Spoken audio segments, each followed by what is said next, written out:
మీరు వినింటారు హనుమంతుడి పేరు వింటేనే భూతాలు ప్రేతాలు భయపడతాయి వణికిపోతాయి అని. అసలు చరిత్రలో ఏమైందని భూతాలు ప్రేతాలు ఇప్పటికీ భయపడతాయి చెప్తాను, జాగ్రత్త వినండి. రావణాసురుడి తమ్ముడు ఐరావణ్ బ్లాక్ మ్యాజిక్ తంత్రాలు చాలా బాగా నేర్చుకున్నాడు. రామాయణంలో రాముడి మరియు రావణాసురుడి యుద్ధం జరుగుతున్నప్పుడు ఐరావణ్ బ్లాక్ మ్యాజిక్ యూజ్ చేసి రాముడిని లక్ష్మణుని పాతాళ లోకంలోకి తీసుకువెళ్తుండే. అప్పుడు వెనకాల హనుమంతుడు కూడా వెళ్లారు.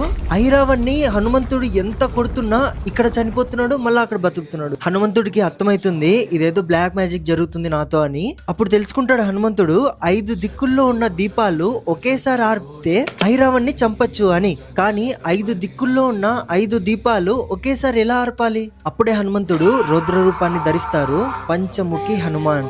ఆ రూపంతో 5 దిక్కుల్లో ఉన్న 5 దీపాలని ఒకేసారి ఆర్పి ఐరావణ్ణి చంపుతారు. ఆ రూపాన్ని చూసి 3 లోకాలే భయపడిపోతాయి. ఇంకా ప్రేతాలు, దయ్యాలు